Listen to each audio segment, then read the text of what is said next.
Meus irmãos, quero convidá-los a abrir comigo, por favor, Evangelho segundo Lucas, capítulo 12, versículos 49 até os 59.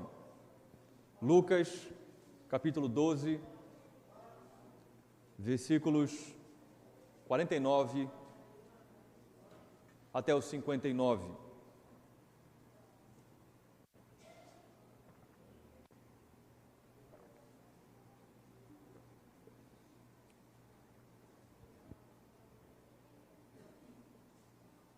Quantos acharam? Diga amém. A palavra do Senhor assim nos diz: Eu vim para lançar fogo sobre a terra, e bem que eu gostaria que já estivesse aceso. Mas existe um batismo pelo qual tenho de passar, e como me angustio até que o mesmo se cumpra. Vocês pensam que vim para dar paz à terra? Eu afirmo a vocês que não. Pelo contrário, vim para trazer divisão. Porque daqui em diante estarão 5 divididos numa casa, 3 contra 2 e 2 contra 3. Estarão divididos pai contra filho, filho contra pai, mãe contra filha, filha contra mãe, sogra contra nora e nora contra sogra. Jesus disse ainda às multidões: Quando vocês veem uma nuvem subindo ao oeste, logo dizem que vai chover, e assim acontece. E quando notam que sopra o vento sul, dizem que fará calor, e assim acontece. Hipócritas, vocês sabem interpretar a aparência da terra e do céu, mas não sabem discernir esta época? E por que não julgam também por vocês mesmos o que é justo? Quando você for com o seu adversário ou magistrado, faça o possível para chegar a um acordo com ele enquanto vocês estão a caminho, para não acontecer que ele arraste você ao juiz, o juiz entregue você ao oficial de justiça e o oficial de justiça ponha você na prisão. Digo-lhe que você não sairá dali enquanto não pagar o último centavo. Vamos orar. Deus bendito, como nós somos carecedores do Senhor para absolutamente tudo nesta vida. Se o Senhor não enviar o ar para encher os nossos pulmões, caímos asfixiados e sem vida.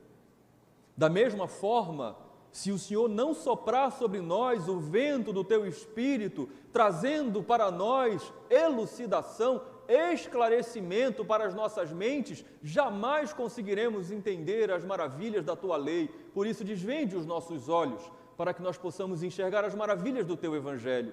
Que o Senhor possa me dar a graça que eu necessito neste momento para ser o porta-voz da Tua palavra e ela seja entendida. Ela vá de encontro e encontre guarida nos corações dos ouvintes do Evangelho nesta noite. Assim como também que o Senhor seja gracioso para com os ouvintes do Evangelho e conceda-lhes um coração sincero e disposto para receber a semente do Teu Evangelho.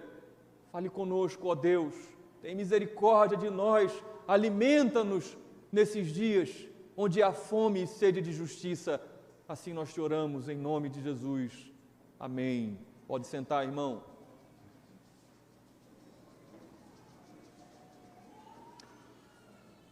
Nos últimos 3 anos da nossa era, nós podemos dizer que nós temos sido marcados por uma aflição mais acentuada. Fomos acometidos recentemente por uma pandemia, de alguma forma já aprendemos a conviver com os efeitos dela. Mas da mesma forma e na mesma proporção temos visto a intensificação de conflitos internacionais entre nações, entre grupos étnicos. Eu acrescentaria ainda a esses sinais que são mais visíveis universalmente, qualquer um sabe do que eu estou dizendo, eu ainda acrescentaria um aspecto mais privado do povo de Deus, dos evangélicos. Nós temos visto nos últimos tempos a apostasia predita pelo nosso Salvador. Temos visto pastores de renome, homens que são conhecidos nacionalmente, abandonarem de modo descarado e direto o verdadeiro evangelho e abraçarem o falso evangelho, dizendo inclusive que a Bíblia precisa ser revista, que ela está desatualizada. Temos visto ícones da música evangélica, também cantores consagrados, que têm abraçado uma agenda totalmente liberal e contrária àquilo que a palavra de Deus diz. Sim, eu repito que nos últimos anos nós temos sido afligidos de modo especial por uma série de perturbações, não só físicas como espirituais também. E o fato, igreja, é que de alguma forma cada evento desse que surge acaba por mexer com a consciência dos homens, de modo que os homens buscam respostas a essas crises e de uma maneira ou de outra acabam se voltando um pouco mais para o senso do religioso e, por que não dizer, para a própria Bíblia. Nesses dias, e você sabe do que eu estou dizendo, não é difícil você ouvir alguns cristãos praticantes, assim como também não é difícil você ouvir alguns simpatizantes do cristianismo dizerem, de um lado, Jesus está voltando, de outro, nós estamos no fim dos tempos. Afinal de contas, a Bíblia, os profetas falam sobre isso. Sim, de alguma forma, há uma certa razão nesse discurso universal de que Jesus está voltando, de que nós estamos no fim dos tempos, porque afinal de contas ele deixou registrado que ele voltaria. E nós vimos na exposição passada que o evangelista Lucas começa a registrar esse conjunto de ensinos evangélicos acerca da volta de Jesus nessa sessão que nós estamos adentrando agora no Evangelho segundo Lucas. Inicialmente, nós vimos que Jesus havia instado a seus discípulos a se prepararem para a sua vinda. Nós vimos isso na exposição passada. Vocês precisam estar preparados, porque eu estou voltando. Agora nós vamos começar a ver o Senhor Jesus confrontando esses mesmos ouvintes sobre o cenário. Ele vai apresentar de modo confrontador o cenário mundial que existirá após o evento da cruz. Primeiro, nosso Senhor vai tratar do efeito do Evangelho na vida das pessoas, e esse efeito será tão profundo, afetará tanto a vida das pessoas, que mesmo as relações mais próximas serão afetadas. Depois, nós vamos ver o Senhor Jesus expor que existem aqueles que, além de não se prepararem para recebê-lo, para a sua volta, vão se recusar a reconhecer os nítidos sinais que anunciam a chegada da sua vinda, que está próxima, que é iminente. E então Jesus declara: eu vim para lançar fogo sobre a terra, versículos 49 e 50. E bem que eu gostaria que já estivesse aceso, mas existe, diz o versículo 50, um batismo pelo qual tenho de passar, e como me angustio até que o mesmo se cumpra. Quando nós olhamos para a Escritura, nós vemos esse elemento natural chamado fogo, sempre associado a duas coisas. Fogo sempre é sinal de purificação, mas também fogo é sempre sinal de juízo. Entretanto, quando você olhar para a sua Bíblia e ler e encontrar este elemento natural sendo usado de modo figurado para descrever purificação e juízo, você sempre precisa ter uma coisa em mente: a purificação nunca ela vem antes do juízo. O juízo sempre precede a purificação. Mesmo os filhos de Deus, antes de serem considerados puros, justos diante de Deus, eles são julgados por Deus e eles são absolvidos por meio da mediação de Cristo. É o que nós conhecemos na Escritura da doutrina da justificação. Então, fogo aqui nessa passagem está inicialmente falando sobre juízo, tem o sentido de julgamento. Então nós podemos entender que Jesus aqui está dizendo: eu vim para fazer justiça, eu vim para trazer juízo, para trazer julgamento. E Jesus diz mais, ele diz: esse juízo, esse julgamento eu não vou trazer só sobre Israel, eu vou trazer sobre toda a terra. E bem que eu gostaria, diz o final do versículo 50, que já tivesse acontecido. Essa é a tradução da maioria das versões em língua portuguesa. Entretanto, a King James Version, ou a versão do Rei Tiago, a versão católica e a revista e corrigida de 69 trazem uma tradução diferente. Nessas versões, nessas 3 versões em língua portuguesa, está escrito assim: e o que eu quero, se este já está aceso? É uma pergunta. É interessante porque esse verbo gostar, que tem o sentido de querer, nas nossas traduções, aqui em nossas mãos, tem um sentido mais profundo do que querer e do que gostar.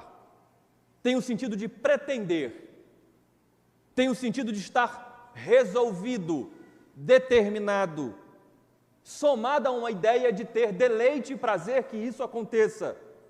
Em outras palavras, nós poderíamos traduzir esse versículo 50 da seguinte forma: eu vim trazer juízo sobre o mundo, e isto já está resolvido, pois esse é o meu desejo. Essa é a minha vontade. A tradução que está em nossas mãos, e como eu gostaria que isso já estivesse acontecido, ou que isso já se cumprisse, na verdade significa, Jesus está dizendo, já está resolvido, porque esse é o meu desejo. Eu vim trazer juízo. Você ouve o que o Evangelho está dizendo a você? O Evangelho está dizendo que não importa se os homens creem nisso que está sendo dito aqui nessa noite. Não faz diferença.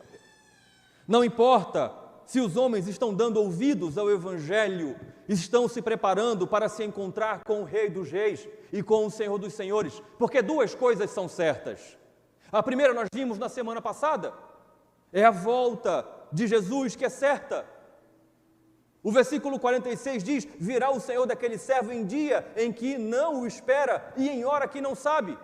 O versículo 35, estejam preparados, com o corpo cingido e as lamparinas acesas. O versículo 37, bem-aventurado aqueles servos a quem o Senhor, quando vier, encontrar vigilantes. O 38, quer ele venha à meia-noite ou de madrugada, bem-aventurados serão eles, se os encontrar vigilantes. E o 40, estejam preparados vocês também, porque o Filho do Homem virá na hora em que menos esperam.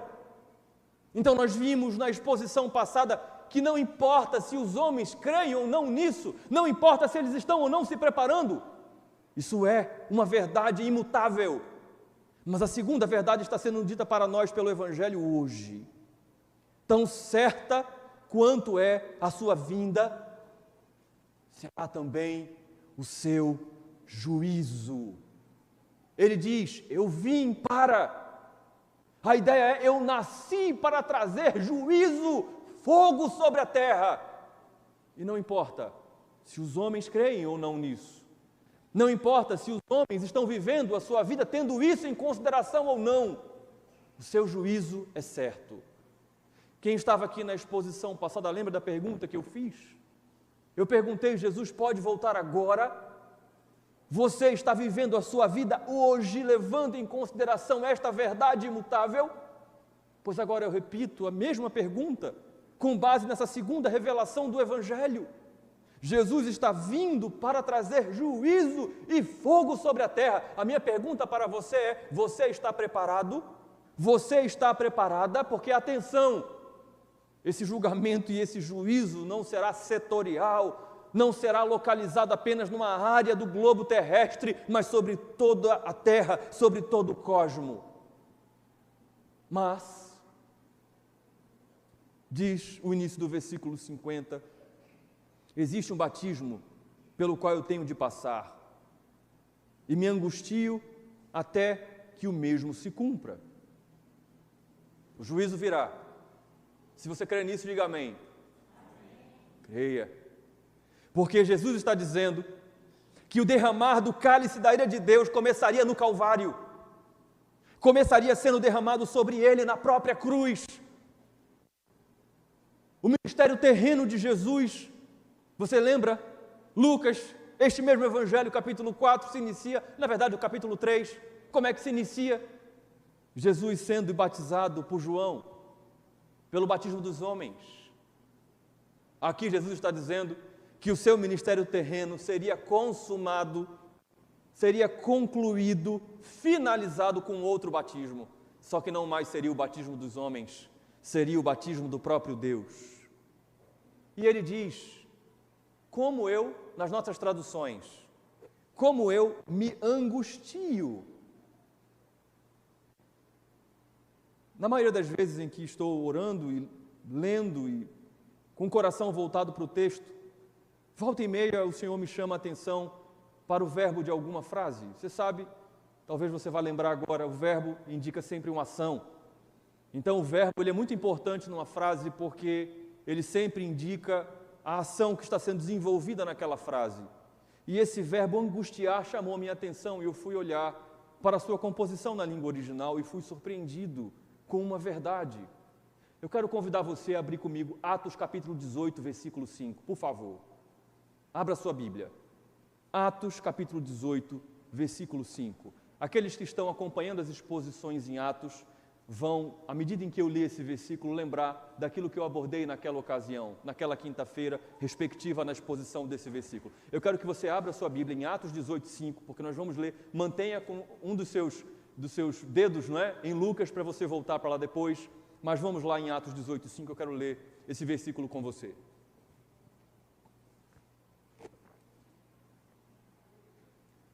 Atos 18, 5 diz assim: quando Silas e Timóteo desceram da Macedônia, Paulo se entregou, guarde esse verbo, totalmente à palavra, testemunhando aos judeus que o Cristo é Jesus. Quem estava aqui naquela quinta-feira, lembra? O contexto. Enquanto Silas e Timóteo não chegam com as coletas, com as ofertas para auxiliar o sustento missional do apóstolo Paulo, Paulo está com Priscila e Áquila fazendo tendas e trabalhando. Depois que eles chegam com esse mantimento, ele pode deixar as redes, ele pode deixar o couro e então ele vai se dedicar, como está aqui, ele vai se entregar totalmente à palavra. Naquela ocasião nós vimos que esse verbo entregar significa estreitar. Significa ser comprimido por todos os lados com a mão, de modo que nenhuma parte se perca, nada caia. Esse versículo 5 de Atos 18 disse que Paulo ele foi unido, esmagado, unido de tal forma ao ministério da palavra que não pôde mais ser desassociadas uma coisa da outra. Aquilo que para a nossa língua portuguesa é traduzida como entregar, o verbo, é exatamente o mesmo verbo, tem a mesma raiz do capítulo 12 de Lucas, aqui no versículo 49. O verbo angustiar. O que eu estou dizendo para você é que quando Jesus diz, eu estou angustiado, Ele está dizendo, eu estou comprimido a isso que vai acontecer. Isso está prensado a mim, unido a mim, por todos os lados, de modo que nada se perca. Existe uma tradução inglesa que fala que Jesus estava totalmente absolvido. Exatamente essa tradução, ao invés de angustiado. É estar intimamente envolvido com uma causa. Só existe uma versão em língua portuguesa que traz a tradução mais adequada de acordo com o verbo original no grego. Uma versão católica diz assim, Jesus diz assim, mas devo ser batizado num batismo, e quanto anseio até que ele se cumpra. O que Jesus está dizendo é isso, eu vim para trazer fogo do juízo sobre a terra. Primeiro, este fogo vai começar pelo fogo do meu sofrimento, pelo fogo da minha morte, mas então esse fogo ele vai se espalhar e ele vai se alastrar por todo o mundo. Cristo está dizendo, eu me angustio, eu desejo que isso aconteça, eu anelo, essa é a minha vontade, eu estou íntima e totalmente envolvido com isso até o fim. Consegue observar o quanto era necessário que Cristo fosse para a cruz? Consegue observar o quanto era necessário que Cristo fosse para o Calvário? Para que esse fogo da justiça de Deus chamado Evangelho, fosse derramado sobre a terra. Você consegue observar por que Satanás tenta-o no capítulo 4, desviar da sua missão. Você consegue compreender por que Satanás, ao longo do desenvolvimento do seu ministério, tenta de todas as formas convencê-lo, não vá, usando o próprio Pedro.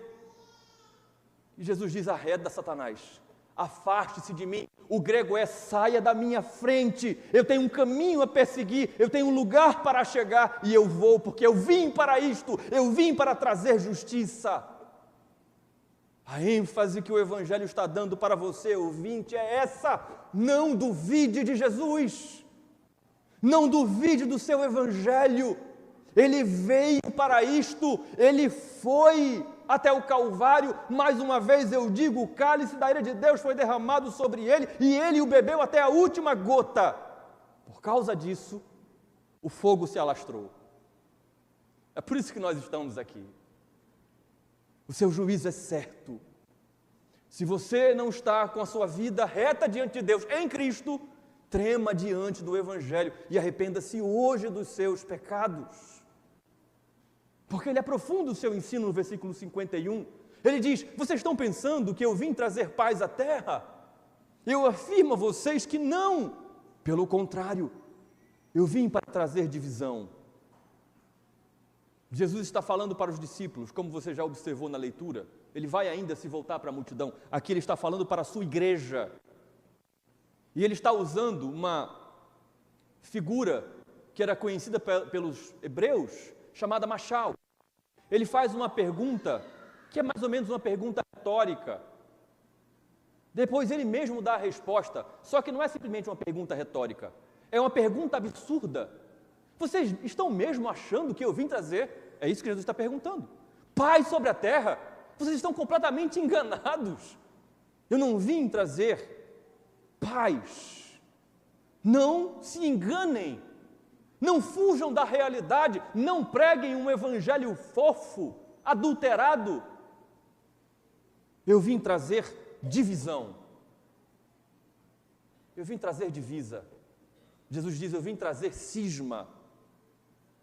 Você se lembra que no capítulo 11, um capítulo antes, quando Jesus ele foi acusado de ser pactuante de Satanás, as obras que você faz porque você tem um pacto com Beelzebu, ele desconstrói a ideia daquela acusação, dizendo: olha, um reino dividido, uma casa dividida, lá em Mateus, uma cidade dividida, não se mantém de pé.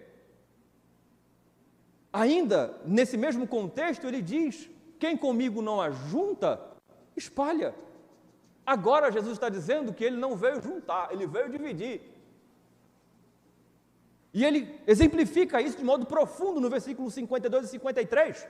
Ele diz: porque daqui em diante estarão 5 divididos numa casa, 3 contra 2 e 2 contra 3, estarão divididos pai contra filho, filho contra pai, mãe contra filha, filha contra mãe, sogra contra nora e nora contra sogra. O que Jesus está dizendo afinal?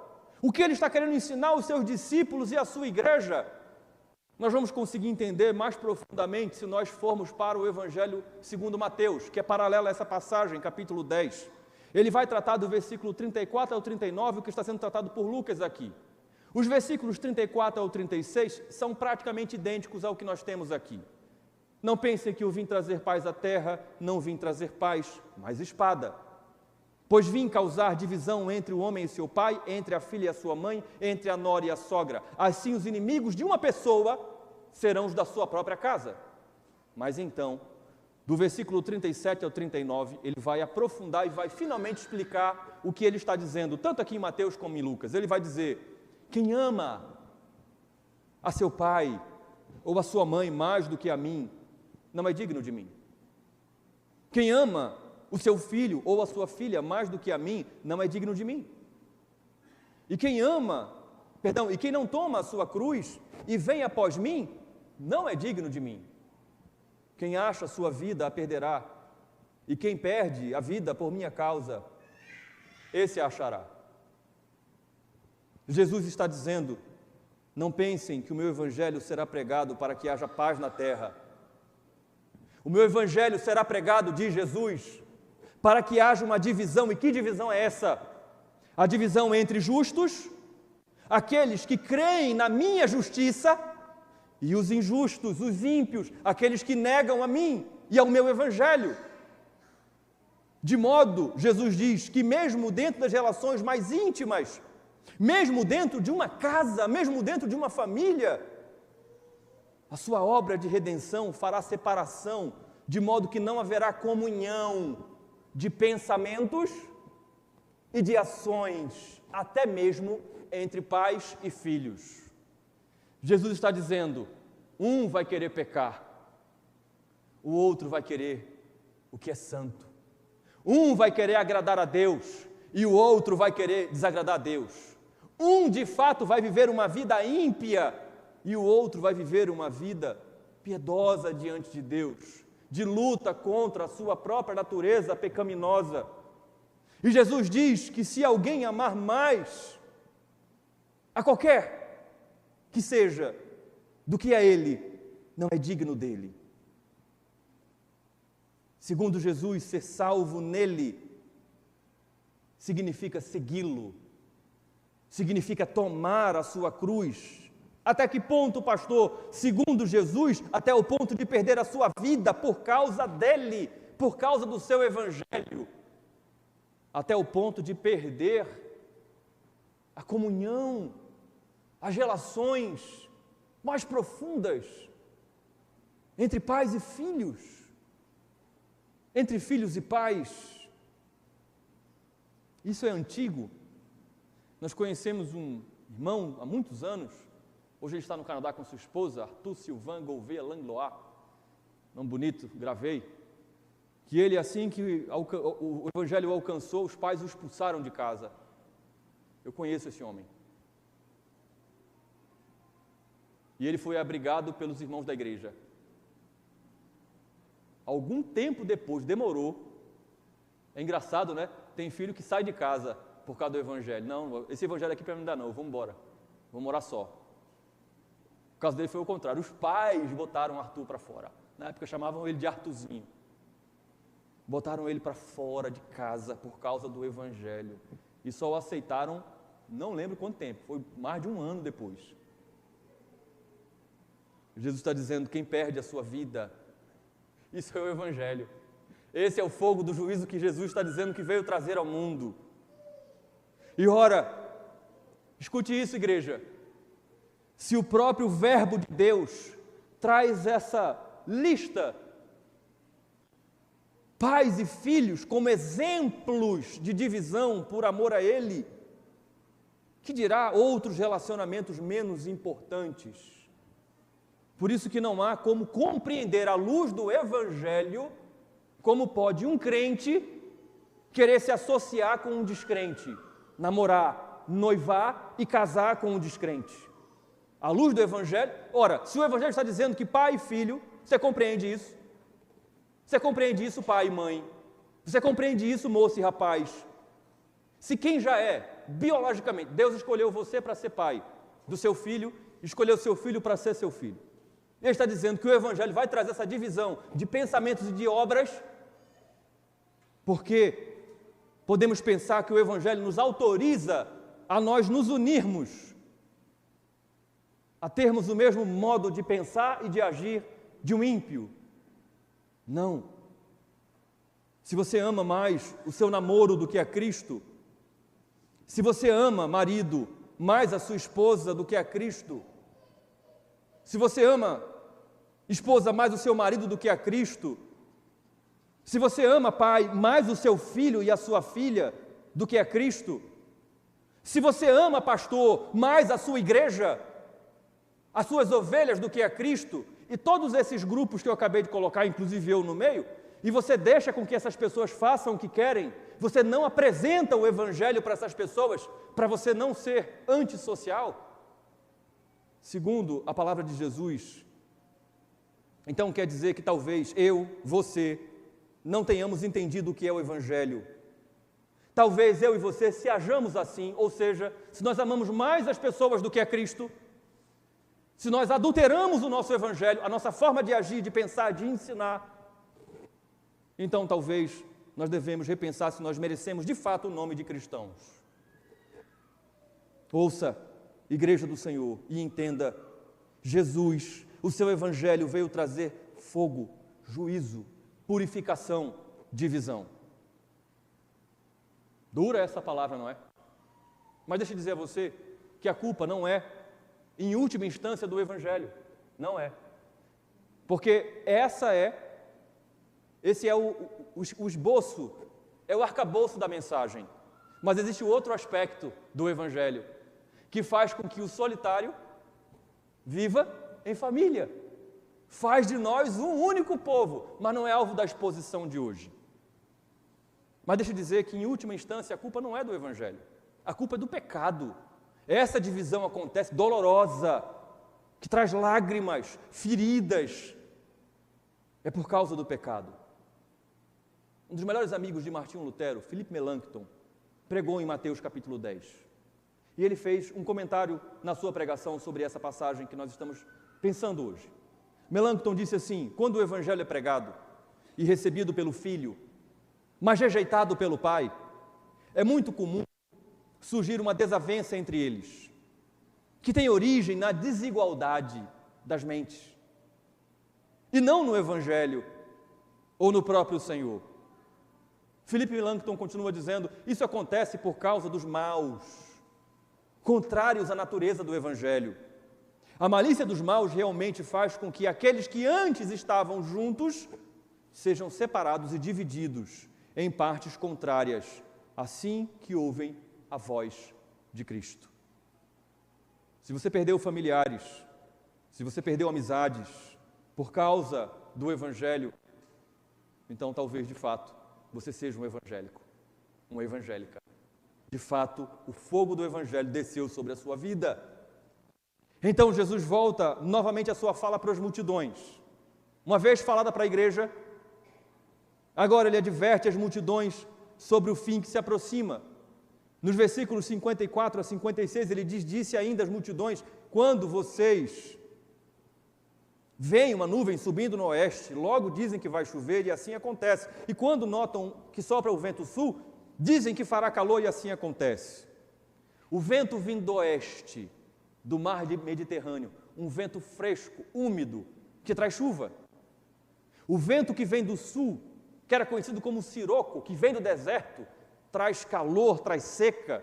Jesus está usando essas metáforas, essas figuras que eram comuns àquele público, àquela multidão, aquelas mudanças climáticas que aconteciam na Palestina, e esse esforço que os homens dedicavam para interpretar esses movimentos meteorológicos, para ajustarem as suas vidas. Vai ter chuva, vai ter seca, vai ter tempo favorável, tempo menos favorável. E Jesus até diz assim: olha, e assim acontece, viu? Ou seja, vocês até são eficientes nas previsões de vocês, do clima. Mas Jesus censura eles duramente no versículo 56, dizendo: vocês são hipócritas. Vocês sabem interpretar a aparência do céu e da terra, mas não sabem discernir esta época. Aquele povo podia até prever o futuro a partir dos sinais do clima. Mas aquele povo se mostrava, queria se mostrar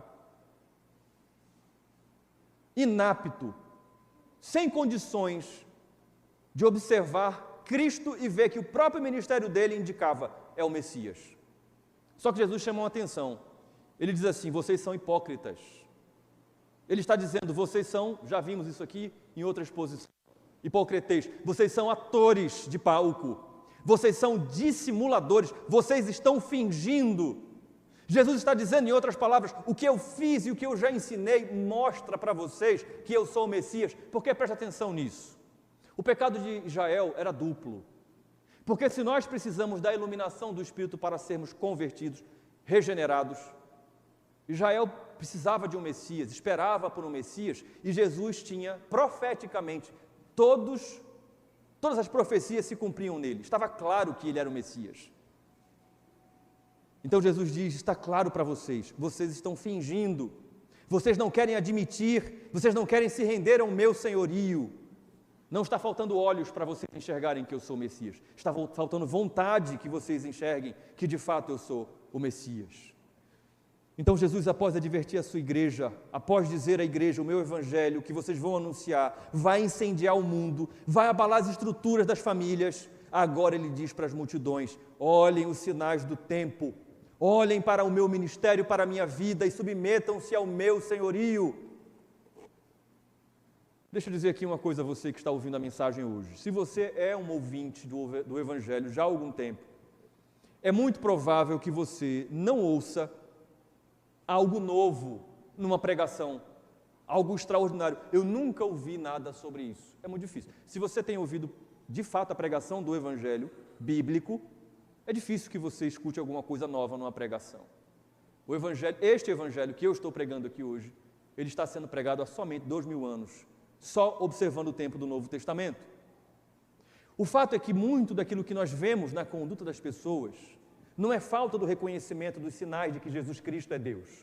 As pessoas até reconhecem, olham, não é impossível que alguém, que um judeu, um carpinteiro, pudesse causar o que ele causa no mundo até hoje. Então as pessoas não têm tanta dificuldade de olhar e ver que Jesus Cristo é de fato alguém íntimo de Deus. Também não é falta de sinais de que Jesus disse: eu estou voltando e os sinais que antecederão serão estes. Também não é falta de sinais. Eles estão aí. E eu não sei se você está aqui hoje, com todo respeito, porque foi atraído pelo tema da mensagem. Acho que o pastor vai falar sobre os sinais dos tempos. Ele vai trazer a data que Jesus vai voltar. Não, a ênfase não é essa. Os sinais estão aí e eles não começaram agora. Então nem falta o próprio testemunho pessoal de quem Jesus é e o que ele faz, como os próprios sinais que antecedem a sua vinda. O que acontece no coração de muitos homens é que, assim como muitos naquela multidão, faltava-lhes arrependimento e conversão, hoje muitos homens ficam muito preocupados em observar os sinais, o que está acontecendo ao redor do mundo, para dizer: como é que eu vou viver amanhã?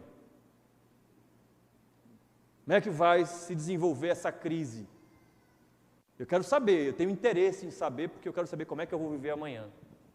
E não se preocupam em observar os sinais dos tempos que de fato importam. Jesus diz: vocês estão rejeitando esta época, ou seja, vocês estão rejeitando o que vocês estão vendo, ouvindo.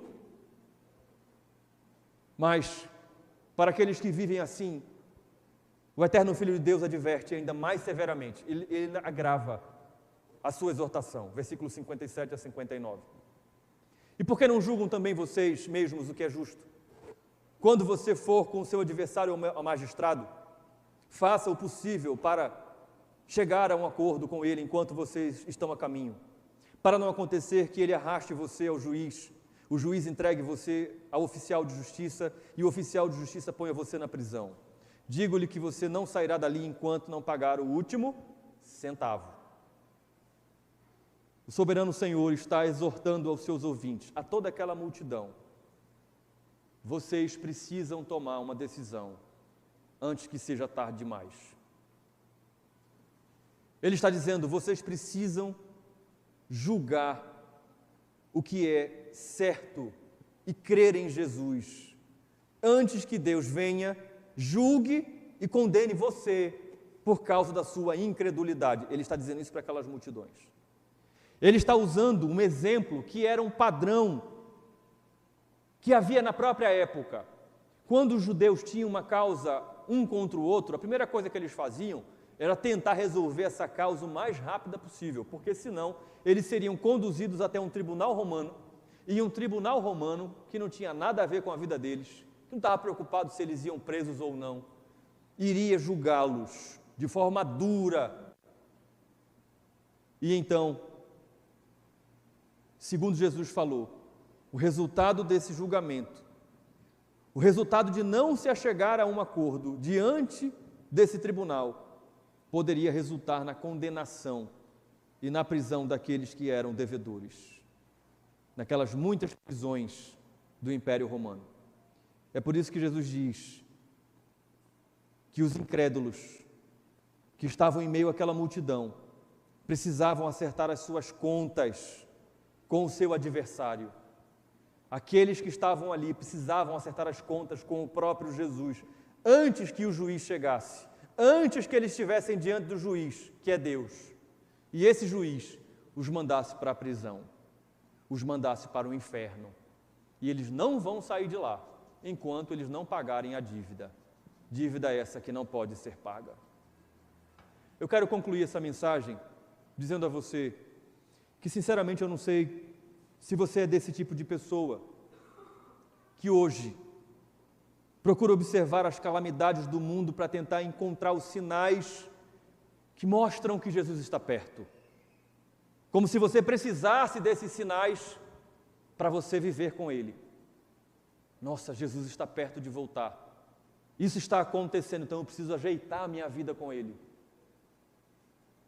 É claro que o Senhor Jesus deixou registrado em seu sermão profético, nos evangelhos, alguns sinais mundiais, simbólicos, que Ele estaria voltando. Entretanto, igreja, entenda, o Evangelho está nos dizendo hoje que não basta apenas eu e você olharmos para as calamidades do mundo, para as doenças, para as fomes, olharmos para a guerra no Oriente Médio e dizer Jesus está voltando. Não basta isso.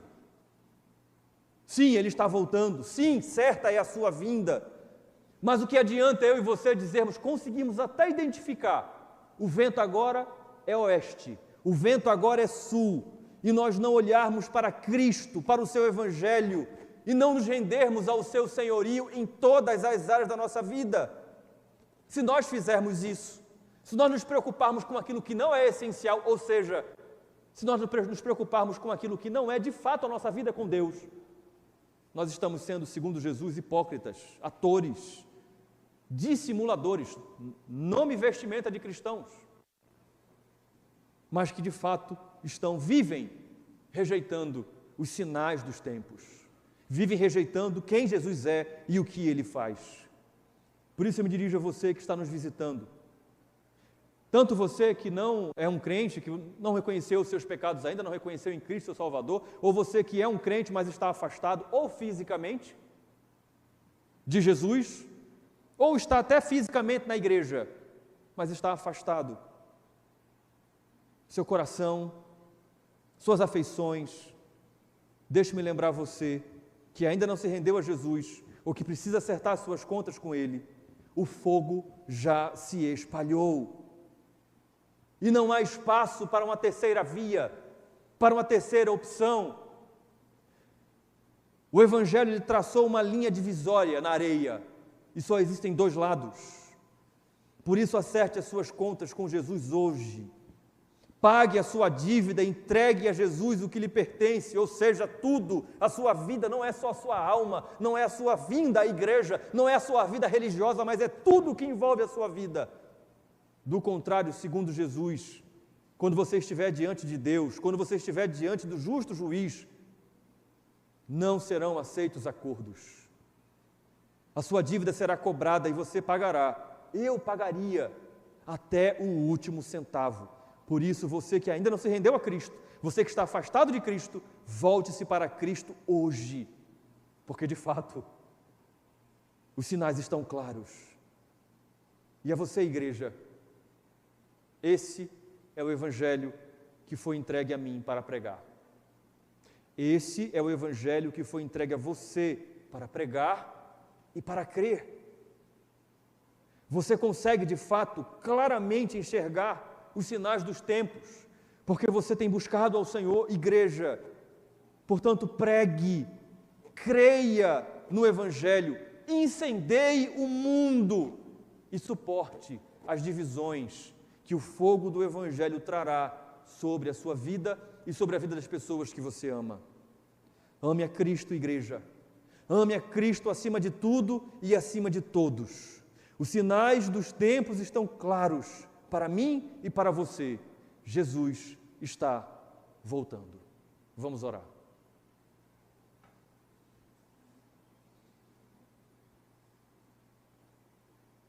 Assim como Pedro, ó Deus, nós dizemos a Ti: para onde iremos nós, se só Tu tens a palavra de vida eterna? Suplico a Ti, ó Espírito Santo de Deus, que não só aplique a Tua palavra aos nossos corações, mas que por graça e pura misericórdia nos ajude a termos corações abertos e sensíveis e receptivos à semente do Teu Evangelho. Se o Senhor achasse que nós não precisávamos desse ensino, Ele não estaria aqui, mas Ele está aqui para nós, não só para nos alertar, mas para nos encorajar. Nós somos, conforme nossos irmãos puritanos do passado falaram, nós somos tochas vivas do Teu Evangelho para levar adiante esta santa semente e incendiar, trazer o Teu juízo, a Tua justiça, o Teu julgamento sobre todas as nações, sobre todas as famílias, sobre toda a terra. Ó Deus, aqueles que aqui se encontram e que ainda não se renderam ao Teu senhorio, aqueles que estão afastados, ó Deus, de uma vida pessoal de comunhão contigo, aqueles que estão afastados da comunhão física com a Tua igreja, ó Deus, que o Senhor aplique a Tua palavra, trazendo temor, mas também trazendo vigor espiritual. E a nós que temos nos esforçado, ó Deus, apesar de nossas faltas, para avançarmos crendo e pregando o Teu Evangelho, nos fortalece pela Tua palavra. É o que nós te pedimos, em nome de Jesus. Amém.